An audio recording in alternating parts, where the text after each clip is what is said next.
नमस्कार, कशा आहात सर्वजण? मजेत ना? पुन्हा एकदा नवीन व्हिडिओमध्ये तुम्हा सर्वांचं अगदी मनापासून स्वागत आहे।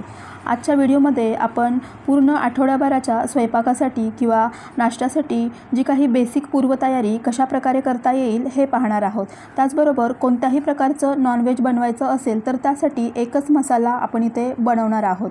शिवाय आता थंडीसुद्धा येते आहे आणि थंडीसाठी चहासाठीचा एक स्पेशल मसाला बनवतोय आणि पौष्टिक अशी थालीपीठ भाजणीसुद्धा या व्हिडिओमध्ये मी तुमच्यासोबत शेअर केलेली आहे। असा हा बऱ्याचशा टिप्ससह हा व्हिडिओ मी तुमच्यासोबत शेअर केलेला आहे, त्यामुळे सर्वांसाठीच उपयुक्त ठरू शकतो।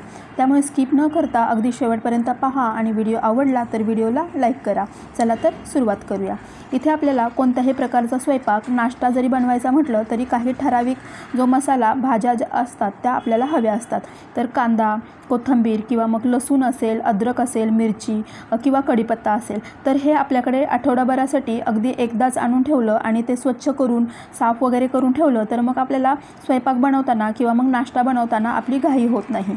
तर इथे जे टोमॅटो वगैरे असतात, टोमॅटो, मिरच्या वगैरे त्या मी धुवून ठेवलेल्या आहेत। त्याचबरोबर अद्रक वगैरे सुद्धा धुवून ठेवले। अद्रक थोडं जास्तच प्रमाणात आपण थंडीसाठी आणतो, कारण आपल्याला वारंवार चहा बनवायला लागतो किंवा मग थंडीसाठी बरेच जण आलेपाक वगैरे बनवून ठेवतात। तर इथे मी टोमॅटो, अद्रक, मिरच्या आणि कोथिंबीर वगैरे छान स्वच्छ धुवून आणि छान निथळण्यासाठी एका कपड्यावरती ठेवलेलं आहे।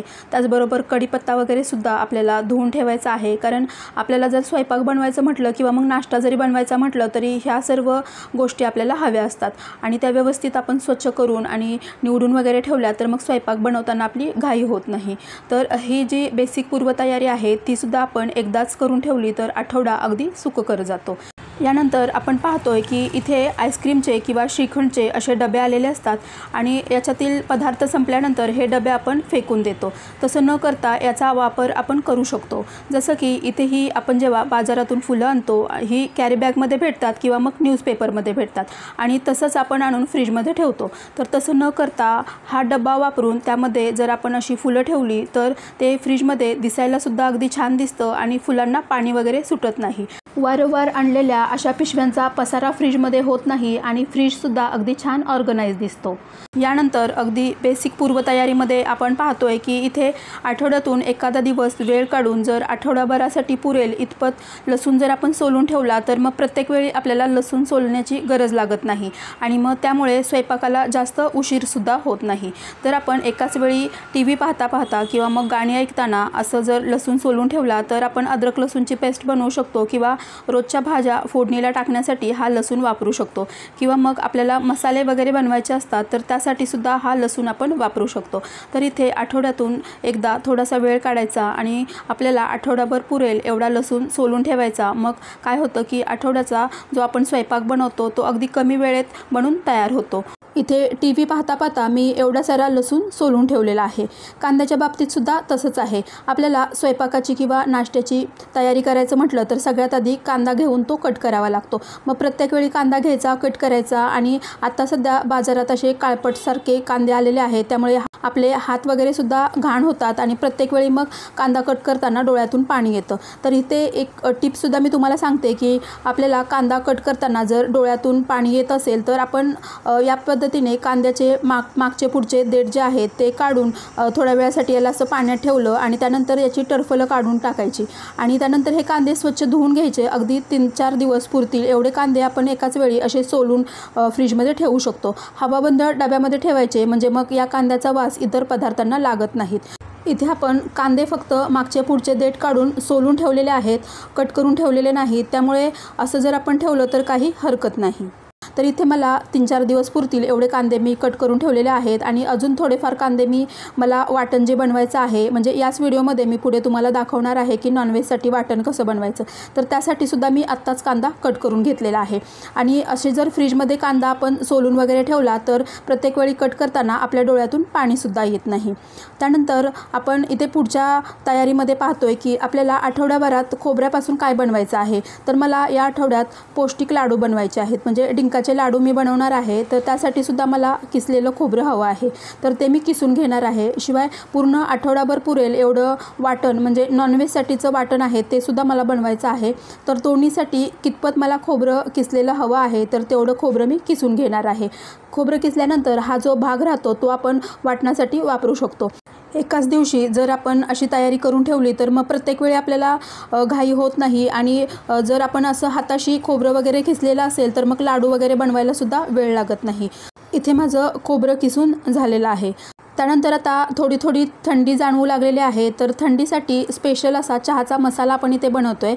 त्यासाठी मिक्सरच्या भांड्यामध्ये मी 20 ते 25 वेलची घेतलेले आहे. त्यानंतर 2 दालचिनीचे तुकडे घेतलेत, 10-12 मिरे घेतलेत, 10-12 लवंगा आपल्याला यामध्ये टाकायचे आहेत.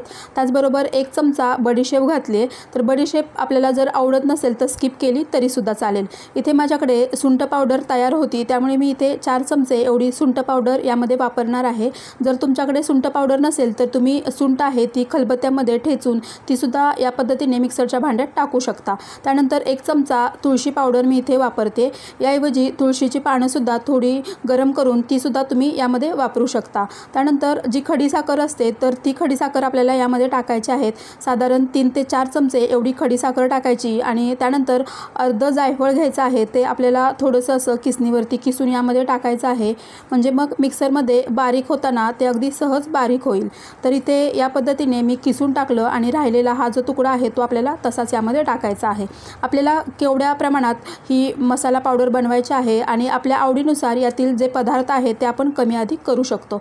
तर इथे पाहू शकता तुम्ही या पद्धतीने हा जो चहाचा मसाला आहे तो आपला बनून तयार झालेला आहे आणि हा आपण हवाबंद डब्यामध्ये ठेवून अगदी छान असा वापरू शकतो. हा बिलकुलसुद्धा खराब होत नाही आणि जेव्हा आपल्याला चहा बनवायचा असेल तर अगदी 1 कप चहासाठी आपल्याला पाव चमचा एवढा हा मसाला वापरायचा आहे.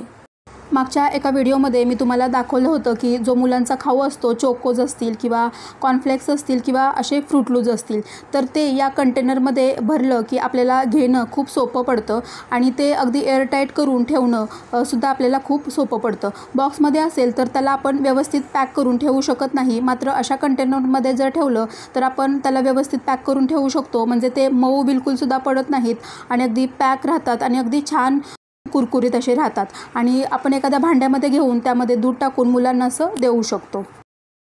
त्यानंतर भांड्याचा जास्तीचा पसारा न पडता आणि कमी वेळेमध्ये कॉफी कशी बनवायची हे आपण पाहतोय.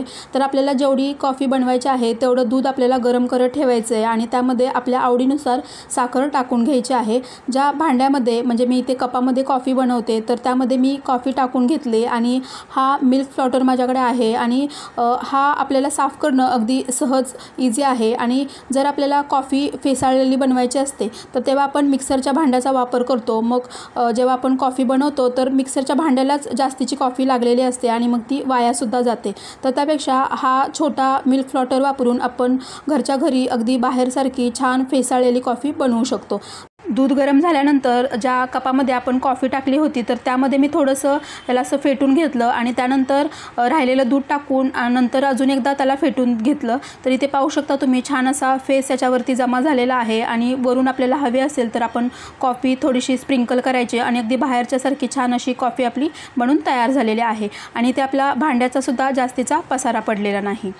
त्यानंतर आपण इथे थंडीसाठी खास अशी थालीपीठ भाजणी बनवणार आहोत. यासाठी लागणारं सर्व साहित्य मी इथे घेतलं आहे आणि थंडीसाठी आपण इथे भाजणी बनवतो आहे. तर इथे आपल्याला बाजरीचं प्रमाण थोडंसं जास्त घ्यायचं आहे. म्हणजे गहू, ज्वारी, तांदूळ, नाचणी आणि आपल्याला इथे पोहे घ्यायचे आहेत आणि जेवढ्या पण डाळी आपल्याकडे अवेलेबल असतील तर त्या घ्यायच्या. वाटाणे, चणे, जे काही कडधान्य वगैरे असतील, मूग वगैरे, मटकी, तर हे सर्व जे काही असेल तर ते आपल्याला घ्यायचं आहे आणि छान मिक्स करून आपल्याला कढईमध्ये मंद आचेवर हे छान असं भाजून घ्यायचं आहे. यामध्ये आपल्याला उडीद डाळ आणि साबुदाणे हे टाकायचे आहेत, म्हणजे मग आपल्या थालीपीठाला छान असा चिकटपणा येतो. शिवाय यामध्ये मी जिरे, बडीशेप, ओवा, धणे आणि मेथीसुद्धा टाकलेले आहे. त्यामुळे आपले थालीपीठ हे अगदी छान खमंग आणि छान असे बनून तयार होतात. ही भाजणी आपल्याला थोडी थोडी करून अशी भाजून घ्यायची. त्यानंतर थंड झाल्यानंतर चक्कीवरती छान अशी दळून आणायची आहे आणि असं जर पीठ आपल्याकडे बनलेलं असेल तर मग आपण थंडीसाठी पौष्टिक असे थालीपीठ घरच्या घरी बनवू शकतो. थालीपीठ भाजणीचा अगदी डिटेल्समध्ये व्हिडिओ जर तुम्हाला हवा असेल तर ते सुद्धा कमेंट करून सांगा. अगदी प्रमाणासह डिटेल्स व्हिडिओसुद्धा मी तुमच्यासोबत शेअर करेन. त्यानंतर आपण इथे बऱ्याच प्रकारच्या नॉनव्हेज पदार्थ बनवण्यासाठी एकच असं वाटण बनवणार आहोत। त्यासाठी इथे मी धणे, जिरे आणि खसखस आणि तीळ घेतलेले आहेत। त्याचबरोबर जे सुकं खोबरं असतं तर ते किसून घेतलेलं आहे। त्याचबरोबर 2 मोठ्या आकाराचे कांदे असे उभे कट करून घेतलेत आणि लसूण घेतलेला आहे, 1 छोटी वाटी लसूण घेतला आहे। त्याचबरोबर अद्रक घेतलं आहे आणि 2 छोटे टोमॅटो असे मोठे मोठे पीस करून घेतलेत। त्यानंतर इथे आपण कढीपत्ता, मिरच्या घेतलेत आणि देठासह कोथिंबीर घेतलेली आहे आणि पुदिना सुद्धा घेतलेला आहे। यातील एखाद दुसरा पदार्थ आपण कमी अधिक करू शकतो। त्यानंतर इथे आपल्याला कढई गरम करत ठेवायचे आहे आणि जे आपण धणे, जिरे आणि खसखस आणि तीळ वगैरे घेतले होते तर ते आधी आपल्याला भाजून घ्यायचं आहे।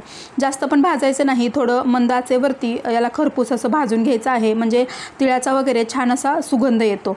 त्यानंतर आपण हे थंड होण्यासाठी एका प्लेटमध्ये काढून घेतले आणि जे आपण खोबरं घेतलं होतं तर ते खोबरं आपण इथे भाजून घेणार आहोत। तर इथे मी साधारण 2 वाट्या ज्या असतात खोबऱ्याच्या त्या किसून घेतल्या होत्या आणि त्या इथे मी भाजून घेते। त्याचा कलर चेंज होईपर्यंत म्हणजे सोनेरी कलर येईपर्यंत याला आपल्याला भाजून घ्यायचं आहे आणि थंड होण्यासाठी एखाद्या भांड्यामध्ये काढून घ्यायचं आहे।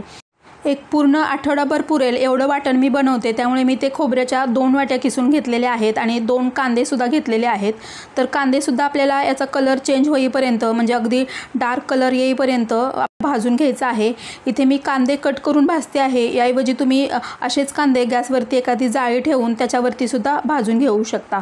आणि इथे कांदा अगदी पटकन भाजला जावा यासाठी मी यामध्ये थोडंसं तेल टाकलेलं आहे आणि याला असं आपल्याला सतत हलवून घ्यायचं आहे।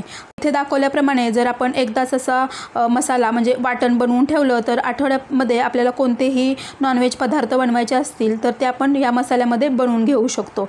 आणि हा मसाला बनवताना यामध्ये आपल्याला मिरच्यासुद्धा जरूर वापरायच्या आहेत, त्यामुळे आपल्या नॉनव्हेज पदार्थाची चव अजूनच वाढते।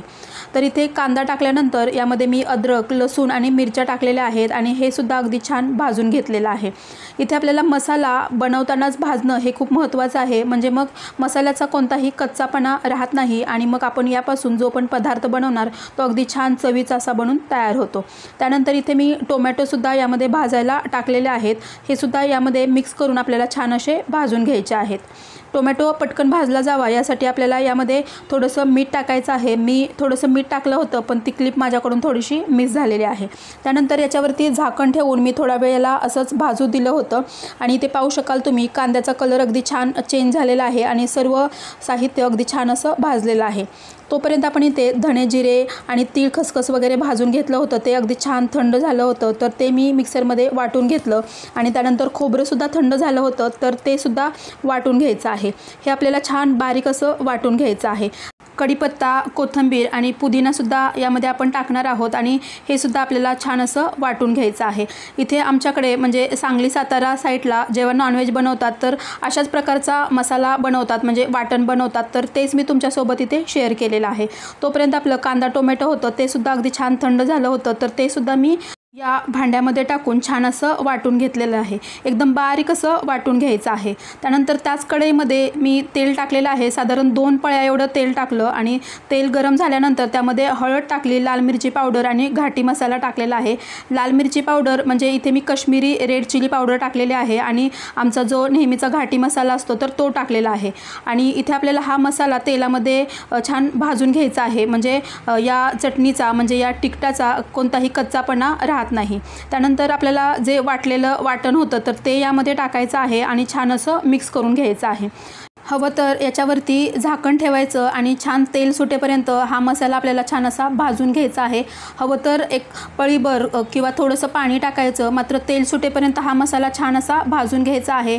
इथे पाहू शकता तुम्ही या मसाल्याला छान असं तेल सुटलेलं आहे आणि त्यानंतर यामध्ये मी 1 चमचा एवढा चिकन मसाला टाकलेला आहे, याऐवजी तुम्ही गरम मसालासुद्धा टाकू शकता आणि मीठसुद्धा टाकलेलं आहे आणि इथे हा मसाला आपला बनून तयार झालेला आहे।